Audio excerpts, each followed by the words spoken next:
오늘 본문 마태복음 25장 1절에서 13절입니다.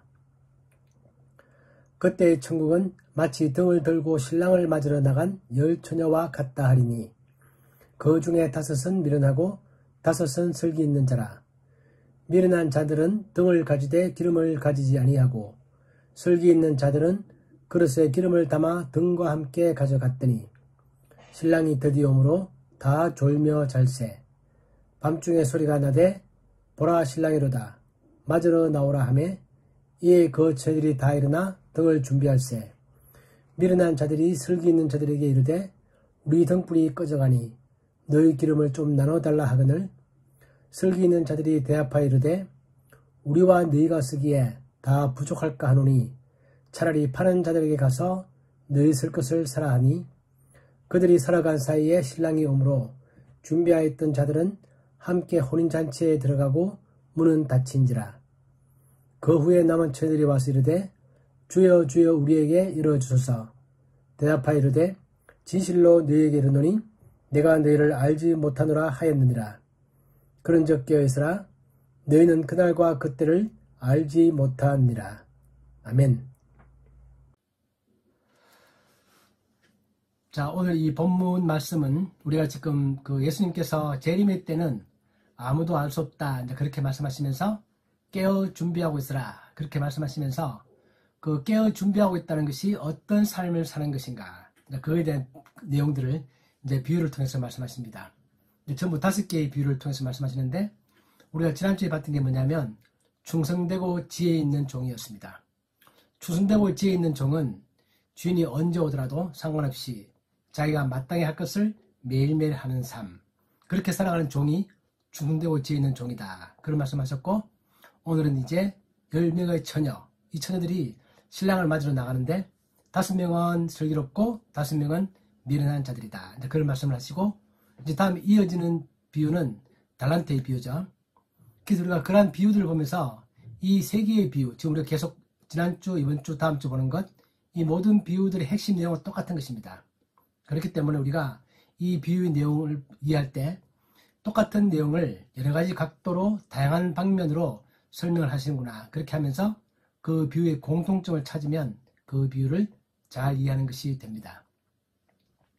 자, 그래서 우리가 이 깨어서 준비한다는 것은 특별히 무엇을 뭘 말한다는 게 아니라 주님이 언제 올까를 생각하면서 거기에 맞춰서 뭘 사는 게 아니라 주님이 빨리 올 수도 있고 늦게 올 수도 있다. 나의 생각보다 주님은 더 늦게 올 수도 있고 나의 생각보다 또 더 빨리 올 수도 있다. 그렇기 때문에 언제 주님이 올 것인가 거기에 관심을 쏟는 것이 아니라 언제 오더라도 내가 죽고 난 다음에 늦게 오더라도 또는 내가 살아있는 오늘 밤에 당장 오시더라도 상관없이 나는 마땅히 할 것을 한다라는 것입니다. 우리가 지난주에 볼 때 충성되고 지혜 있는 종은 마땅히 그렇게 해야죠. 우리가 생각할 때 특별하게 뭘 잘하는 게 아닙니다. 주인은 오든 안 오든 상관없이 자기에게 맡긴 일들을 잘하는 것 마땅히 해야 될 일들이다. 오늘 비유에서도 처녀들이 등을 가지고 나가면서 기름을 가지고 나가는 것은 너무나 당연한 것이다. 그 당시에 등불은 그런 거죠. 그 등불이라는 것은 횃불을 연상하시면 됩니다. 그 횃불이라는 것이 이제 타고 있는데 그 심지를 바로 불을 붙여버리면 금방 타다가 꺼져버리죠. 거기 기름을 붓고 기름을 계속 적셔서 계속 불을 지펴야 계속 타고 있는 것이기 때문에 횃불을 가지고 나가면서 기름을 가지고 나가지 않는다? 말이 안 되는 거죠. 그래서 제가 책들 찾아보면 재밌는 비유가 있더라고요. 요즘 말로 하면 우리가 프레시를 가져가면서 그 속에 배터리를 넣어가지 않는 경우가 같다. 그러니까 불이 들어오겠습니까? 안 들어오겠죠. 당연히 우리가 프레시에는 배터리가 반드시 거기에 장착되어 있어야 한다. 그거와 똑같은 거죠. 요새 스마트폰 가지고 나가면서 배터리를 빼고 가는 것과 같다. 그 뜻입니다. 요즘 우리가 이제 일체형이 돼서 배터리를 뺄 수가 없지만 옛날에는 우리가 스마트폰에서 배터리 뺄 수 있었죠. 그렇기 때문에 그건 말도 안 되는 얘기죠. 그것처럼 특별하게 무엇을 잘 준비한다가 아니라 당연히 마땅히 그래야 된다라는 것들을 잘하는 것. 그것이 깨어서 준비하는 삶이다. 근데 당연하고 마땅한 그것을 하는 게 오히려 쉽지 않을 수 있습니다. 우리가 살아보면 그런 거 많이 느끼죠.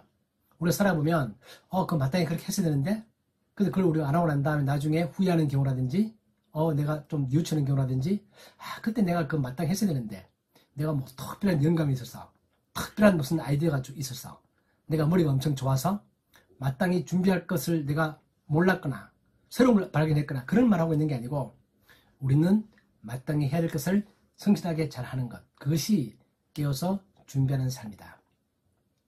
그 저는 이 말씀을 묵상하면서 정말 그걸 많이 느꼈습니다. 살아온 인생을 돌이켜보면 내가 그 매 순간순간마다 그때 그것을 마땅히 했어야 된다. 그렇다면 그걸 해오는 사람들은 정말 자기의 삶을 잘 준비하는 삶이죠. 근데 우리가 보통 뉘우치고 후회하는 경우는 내가 뭐 특별한 걸 해야 되는데 안 했다 그런 뜻이 아니라 그 순간 내가 마땅히 해야 될 것들, 내 건강관리, 돈관리, 일할 때, 또 내가 예배를 드릴 때, 신앙생활 모든 것들이 있어서 그 순간순간 당연히 그렇게 해서 해야 되는 것이다. 알고 있는 그것을 잘 실행하는 것이 정말 훌륭한 삶이다. 이제 그런 생각이 듭니다. 오늘 비유에서도 이제 예수님께서 그런 말씀을 하고 계십니다. 그래서 우리 이 비유를 볼 때 몇 가지 의문들이 들죠. 저도 옛날에 이 비유 보면서 몇 가지 의문이 들었습니다. 뭐냐면 왜 그 처녀들은 기름을 가지고 나가지 않았을까? 그 생각이 들고 또 두 번째는 나중에 그 자기 기름이 부족할 때 옆에 친구들에게 기름을 좀 달라 부탁했는데 기름을 좀 가진 친구들이 왜 그걸 나눠주지 않았지? 저 같으면 나눠줬을 것 같아요. 우리 죽어도 같이 죽고 살아도 같이 살자. 설령 내가 기름을 횃불 들고 있다가 중간에 불이 꺼진다 할지라도 너랑 나랑 같이 꺼지자. 나는 나만 살겠다고 너에게 기름을 나눠줄 수 없다. 그런 말 하는 게 좀 오히려 저는 이해가 안 되고 그게 과연 기독교적인가? 그런 생각이 옛날에 들었었습니다. 그 기름을 나누지 않는 이유가 뭘까? 그리고 그 횃불을 켠다는 것 자체의 의미가 뭘까? 그래서 들고 또 그 다음에 신랑이 도착하고 난 다음에 문을 닫아버리고 열어달라고 부탁하는데 간청을 하는데도 불구하고 신랑은 문을 열어주지 않습니다. 너무 냉정한 거 아닌가? 저것이 사랑인가? 그런 의문들이 막 들죠. 그렇기 때문에 우리가 그런 의문들을 오늘 이 비유를 공부를 하면서 잘 해소하는 게 우리가 또 이 비유를 잘 이해하는 또 중요한 하나의 포인트가 되기도 합니다. 그래서 이거는 우리가 이해하기 위해서는 당시의 결혼 풍습을 좀 우리가 이해할 필요가 있는 거죠. 그래서 지금의 결혼 풍습과 그 당시의 결혼 풍습은 다릅니다. 그죠? 다르기 때문에 그 당시의 팔레스타인 지방에서 지금부터 2000년 전에 어떤 식으로 결혼식을 진행했을까를 아는 것은 우리가 이 비유를 잘 이해하는데 큰 도움이 됩니다. 전체 내용으로 보면 이제 신랑이 신랑집에서 출발해서 신부집으로 갑니다. 올 때 신랑 혼자 오는 거 아니죠. 신랑도 자기 친구와 같이 옵니다. 오는데 보통 수요일날 출발한다고 합니다. 보통 이런 결혼식들은 그 당시에는 수요일날 많이 이루어졌대요. 이루어졌는데 그 출발할 때는 도착 시간을 정확히 알 수가 없답니다. 왜냐하면 오는 중간중간에 여러 가지 행사가 있는 거죠. 행사가 있기 때문에 시간을 좀 지체할 수도 있고 또 빨리 올 수도 있고 그렇기 때문에 신랑이 보통 그 신부집에 도착하는 그 시간은 정확하게 알 수가 없다. 요즘 우리 같으면 결혼식은 12시다. 이제 딱 정하죠. 그렇지만 그때는 그걸 정할 수가 없다는 것입니다. 분명한 것은 오늘 저녁에 도착한다는 것은 분명하다. 그 통상 보면 해질 무렵에 약간 어두워질 때 도착을 한답니다. 그렇지만 정확하게 그 6시일지 7시일지는 모르는 것입니다. 그리고 그때가 해질녘쯤에 도착하는 것이기 때문에 그때 맞으러 나오는 신부의 친구들, 오늘 10명이죠. 나올 때는 반드시 횃불을 들고 나온다. 그 횃불은 어두운 길을 밝히자 그런 의미가 아니고 신랑을 환영하는 환영의 그런 메시지입니다. 불을 환히 켜서 그 장면이 아주 아름답게 만들고 따뜻하게 만들고 그렇게 해서 우리가 신랑 당신을 정말 환영한다. 그런 환영의 메시지가 그 속에 담겨 있는 거죠. 왜냐하면 어두운 길을 밝히는 것은 신랑의 친구들도 할 수 있다는 것입니다. 그렇기 때문에 신부의 친구들은 어서 오십시오. 웰컴. 이제 그런 의미에서 불을 밝히는 이제 그런 장면이라는 것입니다. 그렇기 때문에 만약에 그 순간 횃불이 없으면 그 신랑을 거부하는 느낌을 준다. 또 그리고 심지어는 산적들이 와서 그 결혼을 회방하기 위해서 횃불을 들지 않고 은근슬쩍 나타나는 그런 경우가 있을 수 있다고 합니다. 그래서 반드시 환영의 의미로 신랑이 도착해서 그 신부의 집에 들어갈 때까지 그 연애에 들어갈 때까지는 반드시 횃불을 계속 켜고 있어야 한다는 것입니다. 그 중간에 꺼지면 안 된다는 것입니다. 그게 그 당시의 풍습이었다라는 겁니다. 그리고 신랑이 연회장에 들어가면 문을 닫습니다. 왜냐하면 신랑이 가장 중요하고 그 중요한 사람이 들어가면 문을 닫는다. 그렇기 때문에 신랑과 함께 들어가지 않으냐면 또는 먼저 들어가 있거나 그러지 않으냐면 신랑이 중요한 사람이라는 것을 강조하기 위해서 신랑보다 늦게 오는 사람들은 신랑을 무시한 꼴이 되고 문을 닫고 들어가지 않는다라는 것이 그 당시에 결혼 풍습이었다고 합니다. 이런 결혼 풍습에 비추어서 오늘 우리 예수님의 비유의 말씀들을 이해하는 게 의미 있고 중요하죠. 우리가 이 결혼 풍습을 잘 이해하면 오늘 있었던 이 비유 중에서 제가 말씀드렸던 그런 의문점들을 좀 더 쉽게 이해할 수 있습니다. 등불은 그런 것이죠. 그래서 등불을 가지고 가는 처녀들을 예수님께서 미련한 자들이다 그렇게 말했는데 정말 너무나 당연한 것입니다. 횃불은 얼마 타지 않는다. 그걸 반드시 기름을 적셔야 되는 것이기 때문에 설령 기름을 적셔도 그 당시에는 15분 이상 타지 않는다고 합니다. 중간중간에 기름을 계속 공급해야 된다. 그래서 횃불을 들고 나가는 사람은 반드시 기름을 가지고 나가야 한다. 그런데 기름을 가지고 나가지 않은 처녀들은 뭐 자기들이 나가자마자 바로 오거나 오면 바로 그때 불을 켜서 바로 그게 맞이할 수 있고 이렇게 생각했을지는 모르겠지만 적어도 그에 대해서 좀 신중하게 무언가를 생각하지 않는다는 것입니다.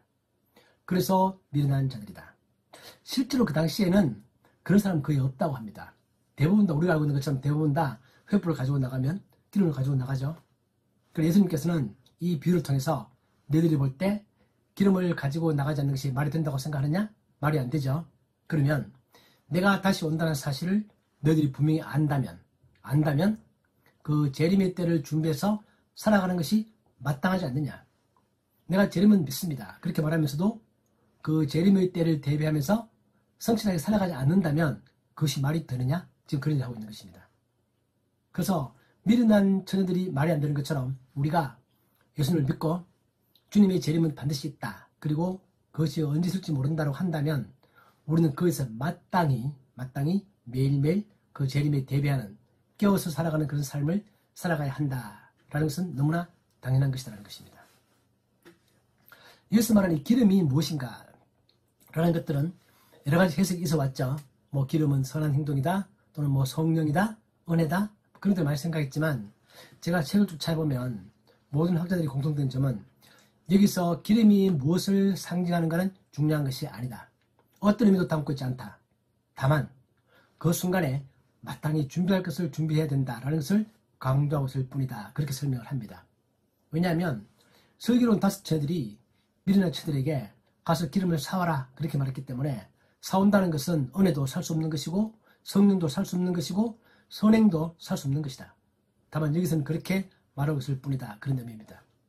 또 실제로 그 당시에도 그런 혼인잔치가 일어나면 주변에서 가게들이 밤늦게까지 대비를 한답니다. 혹시 중간에 기름이 부족할 경우에는 기름을 바로바로 공급할 수 있도록 그런 가게가 실제로 있었다고 합니다. 오늘 이 비유에서도 미련한 다섯 처녀들을 가서 기름을 결국은 사옵니다. 그죠? 사가지고 와서 나중에 문을 열어달라 그렇게 말하는 걸 보면 기름 파는 가게 실제로 그 주변에 있었다는 것입니다. 그래서 참된 지혜라는 것은 앞으로 있을 것에 대해서 마땅히 대비할 것을 대비하는 것이 참다운 지혜다. 그것은 성경 전체가 그렇게 말하고 있습니다. 우리 잠언에 보면 계명에 가서 배워라. 부지런히 일해서 평소에 자기 먹을 것을 모은다. 겨울이 올 것을 대비해서 여름에 양식을 모은다. 그것은 반드시 겨울이 오지 않겠는가. 그렇기 때문에 그때를 대비해서 뭔가 준비하는 것은 그것이야말로 진정한 지혜다라는 것입니다. 그러니까 우리 살아가면서 현실 삶 가운데서 내가 현실적으로 준비할 것들이 있죠. 내가 나의 노후도 준비해야 되고 내가 시험 칠 때 다가오면 공부도 준비해야 되고 내 건강도 준비해야 되고 마땅히 오는 것들 내가 나이가 들면 점점 더 늙을 것이고 내 체력은 약해질 것이고 코로나 균이 창궐하면 내가 코로나에 걸릴 수도 있고 그런 모든 것들을 생각하면서 내가 마땅히 할 것들을 성실히 해나가는 것 그것이 쉬운 것 같지만 그걸 잘하는 것이 정말 지혜고 그것이 성경이 강조하고 있는 놀라운 지혜다. 그것이 주는 영적 의미는 그 무엇보다도 가장 확실한 것은 예수님의 재림이다. 그래서 그 재림을 생각하면서 살아가는 것은 정말 그것이야말로 진정한 지혜다라고 하는 말씀을 오늘 예수님께서 하고 계십니다. 그러고 있는데 생각보다는 늦게 오는 것입니다. 그래서 10명의 채널이 다 졸니다. 다 잡니다. 그러니까 슬기로운 5명의 채널도 다 졸며 잔다라는 것입니다. 젊은 친구들이니까 지루하죠. 기다리고 있는 게. 지루해지면 졸며 것은 당연합니다. 그래서 슬기로운 5 처녀들이 졸며 자는 것에 대해서 성경은 전혀 언급하지 않습니다. 그것을 비난하지도 않습니다. 그것은 정상적인 삶이다. 그렇게 말합니다. 이것이 우리에게 주는 의미는 일상생활의 평범함 그런 것들을 결코 무시하지 않습니다. 우리가 재림을 대비한다고 해서 내가 매일매일 반복된 일상의 삶들 밥하고 먹고 설거지하고 건강관리하고 직장 다니고 이런 것들을 결코 성경은 그런 삶을 사는 것이 재림을 대비하지 않는 것이다 그렇게 말하고 있지 않습니다. 이단들이 그렇게 말하죠. 이단들이 재림의 때가 되어갔으니 우리가 모든 세상 일을 다 끊고 특별하게 모여서 매일매일 예배만 드리고 그렇게 살아가자 그렇게 말하지만 그것은 재림의 때를 준비하는 것이 아니다라는 것입니다. 10명의 처녀가 지루하다 보면 다 졸 수도 있고 다 잘 수도 있다. 중요한 것은 비록 내가 졸며 자더라도 신랑이 왔을 때 필요한 기름을 현재 가지고 있는가, 내가 준비하는 삶을 살고 있는가, 그것이 중요한 것이다. 이제 그런 말씀을 하고 있습니다. 그러면서 갑자기 신랑이 도착했다는 소식이 들립니다. 밤중에 소리가 난다. 이 소리가 난다는 것을 원어로 보면 크게 외침이 있다. 큰 울음이 있다. 그런 뜻입니다.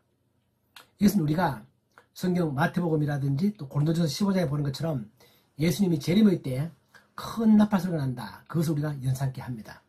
어느 순간에 갑자기 신랑이 도착했다라는 외침이 탁 있는 것입니다. 그럼 다 같이 깨는 거죠. 깨고 난 다음에 기름이 없는 이 처녀들은 자기들이 불을 탁 켜보니까 기름이 없네? 그 순간에 깨닫는 것입니다. 이 금방 꺼지겠네? 또 그리고 오늘 본문에 보면 이 일어나서 등을 준비한다라고 되어 있는데 7절에 이에 그 처녀들이 다 일어나 등을 준비한다. 이 등을 준비한다는 얘기는 안 가지고 온 등을 가지고 온다가 아니고 이미 가지고 있는 등을 다듬는 것입니다. 영어로 보면은 트림이라고 되어 있습니다. 등을 다듬는 거죠. 심지를 다듬고 실제 다시 불을 붙이는 것입니다. 그랬더니 미련한 처녀들의 불은 금방 꺼져가는 것입니다. 우리의 불이 꺼진다. 그렇게 말할 때는 눈으로 보는 것입니다. 불이 꺼져가는 것을. 그래서 그 처녀들은 기름을 좀 달라고 요청을 합니다. 우리가 10명의 처녀들이 신랑이 오기 전에 기다리는 동안 계속 불을 켜고 있었을까요? 아니면 그냥 휘불만 가지고 있다가 신랑이 도착한다는 말을 듣고 그때 불을 붙였을까요? 이건 이제 해석이 좀 두 가지 다 가능한데 아마도 대부분 학자들이 보는 것은 미리부터 불을 켜고 있지는 않았을 것이다. 기다리고 있다가 신랑이 도착한다 그러면 이제 환영을 해야 되니까 그때 불을 켠다는 것입니다. 우리가 불을 확 켜듯이. 근데 그럴 때 딱 켜보니까 기름이 없는 미련한 자들은 봤더니 자기의 횃불이 금방 꺼지겠다. 라면서 그때 느끼는 것입니다. 때가 너무 늦은 거죠. 그래서 기름을 달라고 요청을 합니다. 부탁을 합니다. 그랬더니 슬기로운 처녀들이 우리의 기름을 너희들에게 줄 수가 없다. 그렇게 말합니다. 너무 냉정하죠. 우리가 보통 그 영화 같은 거 보면 타이타닉 그런 거 보면 내가 이웃 친구들을 구하기 위해서 나의 목숨을 던지는 것이 기독교적이고 그렇게 할 것 같은데 왜 기름을 나누지 못한다고 말할까? 여기에는 두 가지 의미가 있습니다. 오늘 본문에 나와 있는 것처럼 만약에 내가 기름을 나누어 주게 되면 우리 모두의 불이 다 꺼진다.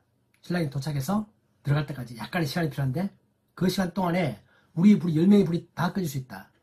그것은 신랑에 대한 예의가 아니고 우리가 횃불을 가지고 나온 원래의 목적을 달성할 수 없는 것이다. 그렇기 때문에 약간 냉정한 것처럼 보이더라도 기름을 나누지 못한다. 5명이라도 불이 켜져 있어야 한다. 그래야지 이 혼인예식이 정말 부드러운 분위기 가운데서 환영하는 분위기 가운데서 일어날 수 있는 것이기 때문에 지금 내가 기름을 나누지 못한다는 것이 너희들에게 냉정하게 보일지라도 그러나 그것은 우리가 더 큰 일을 우리가 나 본래의 목적을 달성할 수 없게 된다. 그런 의미에서 기름을 나누지 못한다. 그렇게 말을 합니다. 또 하나 영적인 의미는 우리가 아무리 나누어주고 싶어도 나누어줄 수 없는 것들이 있다는 것입니다. 설령 내가 내 목숨은 나누어줄 수 있습니다. 내가 대신 죽을 수도 있죠. 내가 나의 자녀들을 위해서 내가 정말 나의 사랑하는 사람들 위해서 내가 대신 죽을 수는 있습니다. 내가 돈도 나눌 수 있고 시간도 나눌 수 있고 목숨도 나눌 수 있습니다. 그러나 나눌 수 없는 게 있다는 것입니다. 그것이 뭐냐면 영적인 나의 믿음입니다. 내가 믿음의 분량을 남에게 그냥 나눠줄 수 없죠. 내가 내 믿음의 분량을 반으로 줄이고 내가 당신의 믿음을 반을 더 높여주겠다. 불가능하죠. 하나님 앞에서 우리의 믿음이라는 것은 각자가 책임져야 될 부분이다. 결코 나눠줄 수 없다. 나누고 싶어도 또 그리고 준비하는 태도, 준비하는 마음의 자세 그런 것들은 우리가 다른 사람들을 격려를 할 수 있어도 내가 가진 그런 마음의 태도를 내가 나누어줄 수 없다는 것입니다. 우리 각자의 구원은 하나님 앞에서 각자가 책임질 일이다. 남편과 아내도 그것을 나눌 수가 없다. 부모와 자식도 그것을 나눌 수가 없다. 저번 비유에 봤던 것처럼 두 여자가 맷돌을 갈고 있다. 한 사람은 대리감을 당하고 한 사람은 남는다. 각자가 하나님 앞에서 자기의 삶을 살아가는 것이다. 적어도 믿음에 있어서는. 그 내가 나누고 주고 싶지만 나눌 수 없다. 열심히 격려하고 내가 가르치고 할 수는 있겠지만 내가 가진 그 자체를 내가 나눌 수가 없다는 것입니다. 그리고 드디어 신랑이 도착했고 문을 닫았습니다. 아까 제가 말씀드렸죠. 신랑이 도착하면 문을 닫는다. 그것은 신랑에 대한 존중이다. 신랑보다 늦게 하면 안 된다는 것입니다. 이 처녀들이 뒤에 와서 문을 열어달라 이렇게 간청할 때 열어주지 않는 것이 냉정해 보입니까? 그렇게 느껴지죠. 물론 그 표현은 믿는 사람들이 하나님께 뭘 간청할 때 하나님께서 냉정하게 끊겠다 그런 의미 아닙니다. 그 우리 마태복음에 나와 있죠. 아들이 아버지에게 뭘 달라고 하면 어떤 아버지가 아들에게 생선 대신 뱀을 줄 아버지가 어디 있느냐. 우리 하나님은 좋은 분이세요. 그래서 믿음 있는 자가 구할 때 그것을 주는 것에 대해서 인색한 분 절대 아닙니다. 그런데 여기서는 하나님의 초청을 거부하는 사람들에 대한 얘기입니다.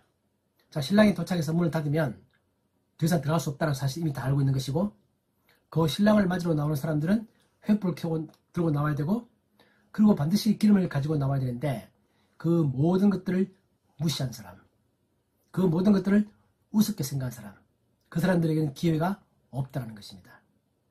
신랑이 문을 닫은 게 아니라 어리석은 처녀들이 스스로 자기들이 그 문을 닫은 것과 같습니다. 그렇죠? 우리가 그런 거 많이 느끼죠. 살아가다 보면 그 사람이 마땅히 그걸 했었어야 되는데 하지 않았기 때문에 기회가 박탈당하는 것은 그 사람의 책임이지 기회를 주지 않는 사람의 책임이 아닙니다. 이미 다 말을 했고 다 알고 있는 사실이고 마땅히 준비하면 당연히 들어올 수 있는 것을 차별하지 않는 것을 그 사람이 스스로 준비하지 않음으로 해서 그 사람이 거기에 들어오지 못하는 것은 밖으로 볼 때는 신랑이 문을 닫은 것처럼 보이지만 실제로는 본인 스스로가 그 문을 닫은 것이다 라는 것입니다. 그래서 다시는 그 기회가 없다는 것입니다. 이것은 우리가 에서와 야곱의 사건을 보면 알 수 있습니다.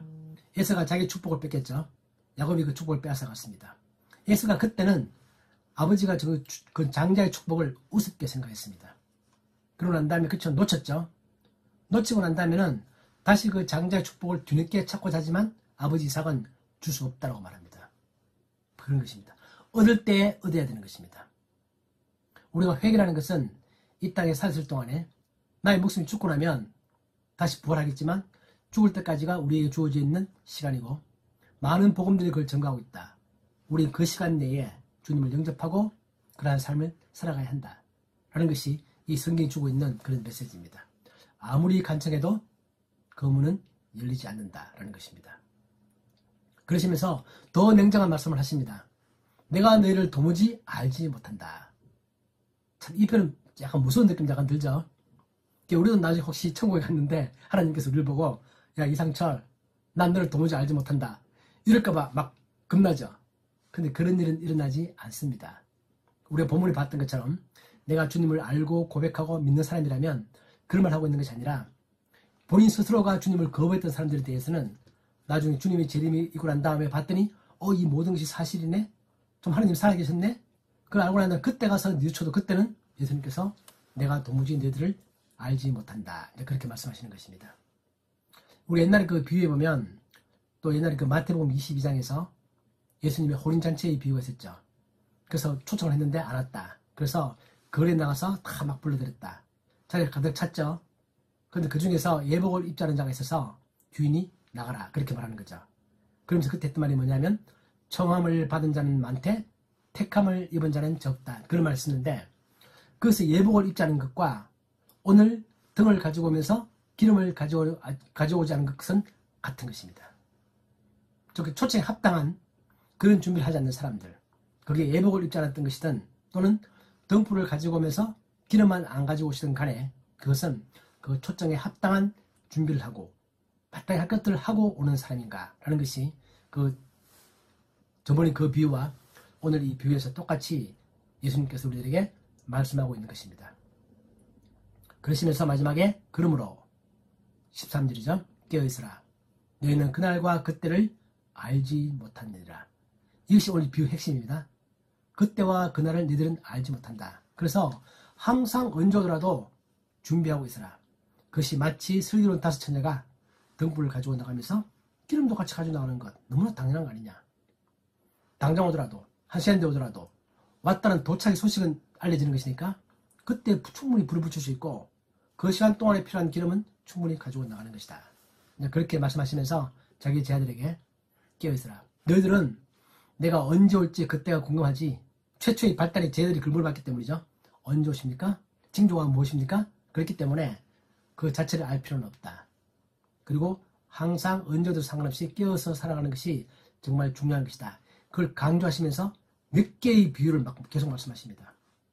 우리가 전번에 추순되고 지혜로운 종, 열천녀의 비유, 또 우리 다음 주에 볼 우리 달란트의 비유, 다 비유들이 다 같은 얘기하고 있는 것이고 당연히 할 바를 한다는 것입니다. 우리가 이 말씀을 정리해보면, 자, 우리가 이 말씀 듣고 있으면 한편으로는 어떤 사람들은 보면 좀 불안한 마음을 가진대요. 믿는 사람들도. 나도 혹시 내가 저 어리석은 처녀가 아닐까, 그런 불안한 마음을 간다고 하는데, 그런 마음 갖는 자세는 뭐 좋은 자세라고 할 수 있죠. 준비를 잘하고 싶은 그런 마음이니까. 그러나 우리가 불안해할 필요는 없습니다. 우리 하나님은 좋은 하나님이시고 결코 이 비유가 우리들에게 불안감을 심어주기 위한 것 아닙니다. 이 비유를 잘못 해석하는 사람들이, 이단들이 이 비유를 통해서 사람들에게 뭔가 막 경각심을 불러일으키고 세상의 모든 직업을 다 버리고 돈을 가지고 이 집단 속에 들어와서 하나님께 헌신해야 너희들이 재림의 때에 슬기로운 5처녀가 된다라는 식으로 말한다면 그것은 이 비유 전체의 흐름을 잘못 말하고 있는 것입니다. 우리가 전체의 비유를 보는 거죠. 달란트의 비유도 같은 내용을 하고 있기 때문에 달란트의 비유는 또 정반대에 말하고 있는 것이고, 지난주에 봤던 충성되고 지혜로운 종도 지금 우리가 봤던 것처럼 그런 말하고 있는 것입니다. 자기에게 주어진 일을, 하나님이 맡기신 일을 성실하게 주님 앞에서 살아가는 사람들, 그 말하고 있는 것이기 때문에 이 비유도 똑같은 의미를 가지고 있는 것이다. 그걸 우리가 알 수 있어야 하고, 나는 내가 마땅히 할 것들을 열심히 하면 어떤 경우에도 주님이 나를 모른다고 하거나 그런 경우는 없다. 그렇다고 해서 우리가 너무 또 방심해서 저번에 악한 종처럼 한참 뒤에 오시겠지, 한 100년 뒤에 오시겠지, 한 90년 신나게 놀고 마지막 10년만 준비하자, 그 태도도 틀린 태도죠. 만약 그렇게 생각한다면 90년 되기 전에 89년 때 주님이 온다라는 것입니다. 그게 지금 주님이 말하고 싶은 것입니다. 그러니까 너희 계산과 주님이 오는 때는 전혀 맞지 않는다. 그들은 매일매일 그렇게 살아가야 한다는 것입니다. 제가 처음에 말씀드렸던 것처럼 우리가 플래시를 가지고 나가면서 배터리는 반드시 가져가야 된다. 스마트폰을 켜려면 그 속에는 반드시 배터리가 있어야 한다. 배터리가 없는 스마트폰은 아무것도 아니죠. 그처럼 우리가 그 비유를 생각하면서 준비하는 그런 삶을 살아야 되겠다라고 하고, 저는 이 말씀을 보면서 다른 2가지 성경 구절이 제 머리에 떠올랐습니다. 첫째는 로마서 12장에 보면 바울이 그런 말을 하죠. 너희는 이 세대를 본받지 말고 오직 마음을 새롭게 함으로 변화를 받아 하나님의 선하시고 기뻐하시고 온전하신 뜻이 무엇인지 분별하도록 하라. 바울이 그렇게 말합니다. 믿음을 가진 사람들은 세상의 흐름을 바라보면서 거기에 편성하지 말고 정말 하나님의 뜻이 무엇인가를 계속 생각하면서, 그 뜻을 내가 계속 생각하면서, 내가 당장은 그 뜻이 어떤 뜻인지 모른다 할지라도 그걸 생각하면서 살아가는 사람, 그것이 깨어있는 것입니다. 과연 주님 뜻이 무엇일까? 내가 오늘 당한 이 일이, 내가 질병에 걸렸더라도 그 가운데서 주님 뜻이 무엇일까? 내가 평온할 때는 그때 또 주님 뜻이 무엇일까? 내가 힘든 일을 만나게 되면 이걸 통한 주님 뜻이 무엇일까를 계속 생각하면서 뭔가 그 길을 찾아가고자 노력하는 사람들, 그런 사람들이 바로 깨어서 준비하는 사람들이다. 그러면서 바울이 또한 데살로니가 전서 5장 16절, 우리가 너무 잘 알고 있는 항상 기뻐하라, 쉬지 말고 기도하라, 범사에 감사하라, 이것이 그리스도 예수 안에서 너희를 향하신 하나님의 뜻이다. 그렇게 말했죠. 이 바울이 로마서에서 하나님의 기뻐하시고 온전하신 뜻이 무엇인지를 분별해라, 그렇게 말했고, 데살로니가 전서 5장 16절에서는 항상 기뻐해라, 쉬지 말고 기도해라, 범사에 감사하라, 그것이 하나님의 뜻이다. 그렇게 말하는 것처럼 우리가 살아가면서 매일매일 항상 기뻐하는 마음, 그리고 쉬지 말고 기도하는 마음, 하나님과 항상 교통하는 마음, 생각하고 주님의 말씀을 읽고 묵상하고 거기에 맞춰서 내가 살아가려고 노력하고, 또 그리고 내가 어떤 일을 당하든지 범사에 감사한 마음을 가지고 살아가는 것, 그것이 오늘 이 비유를 통해서 우리에게 주시는 하나님의 말씀입니다. 그것이 우리가 마땅히 해야 될 것들이고 너무나 당연한 것이고 그러한 삶을 살아가는 것이 깨어서 준비하는 삶이다. 우리가 그런 말씀을 드리고 싶고요. 그렇게 살아갈 수 있는 우리 모두가 되기를 주님 이름으로 축복합니다. 아멘. 기도하겠습니다. 하나님 아버지, 오늘 이 말씀을 보면서 정말 슬기롭고 지혜 있는 처녀들처럼 우리도 마땅히 준비할 것들을 준비하며 살아가는 복된 삶을 살게 하여 주옵소서. 주님의 재림의 때가 언제일지, 또 주님의 그 재림의 징조가 무엇일지 그런 걸 생각하는 것이 아니라 내가 매일매일 삶 가운데서, 평범한 나의 삶 가운데서 마땅히 준비할 것들을 준비하며 살아가는 저희들이 되게 하여 주옵소서. 예수님의 이름으로 기도하옵나이다. 아멘. 아멘.